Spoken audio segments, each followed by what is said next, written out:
This video tutorial I will explain what is encryption in transit. Imagine you are sending a secret message to your friend through the locked box.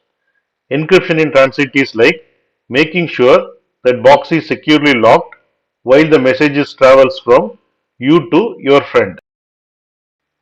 When you send information over the internet or any network, information go through different pathways similar to traveling on roads or highways. Information is nothing but message, email, or data.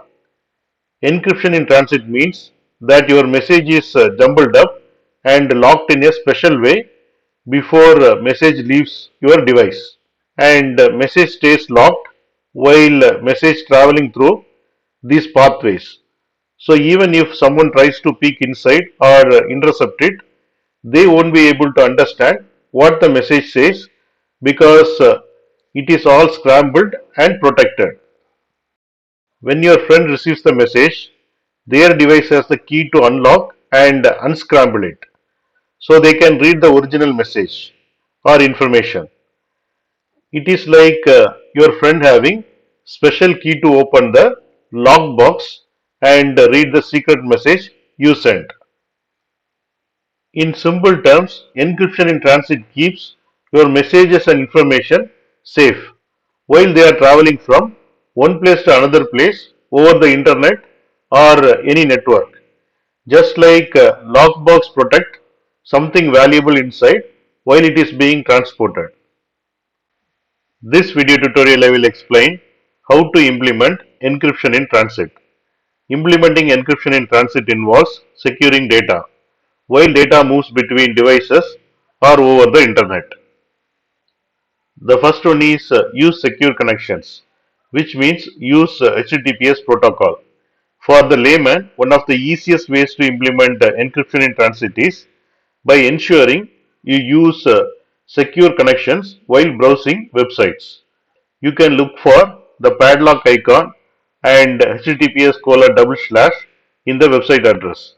This means the data between your browser and the website is encrypted. The second point is enable encrypted communication.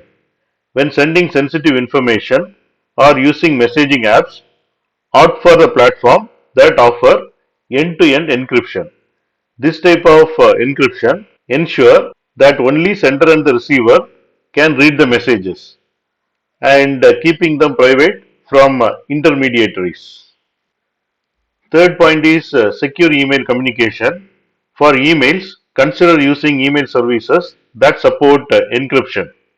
Some email providers offer built-in encryption features or allow you to use third-party encryption tools to secure your email communication. Fourth point is VPN for added security. Another simple way to implement encryption in transit is by using a virtual private network, which is nothing but VPN. The VPN encrypts your internet connection and providing additional layer of security when accessing the internet, especially on public Wi-Fi networks. Fifth one is secure file sharing services. When sharing files, choose secure file sharing services that use encryption. Cloud storage services like Dropbox, Google Drive, or OneDrive often employ encryption to protect files during transfer and storage. Sixth one is two-factor authentication.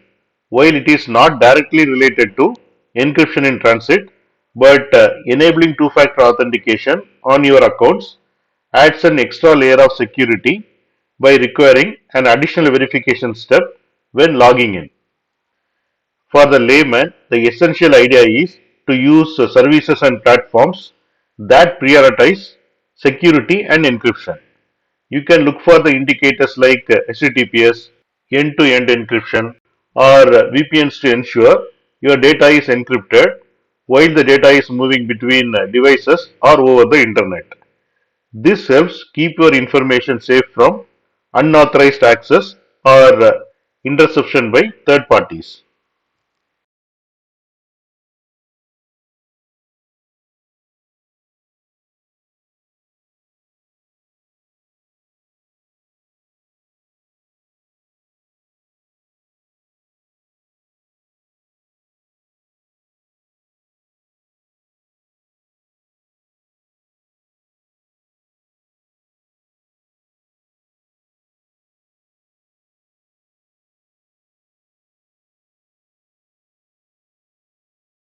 Thanks for watching. If you like this video, please click on like button and please subscribe to my channel. You can get Java source code and PowerPoint presentation for each and every video. That you can see it in the description section of the video. Click on show more, and here you can see the description, and here you can see the links to download source code and PowerPoint presentation.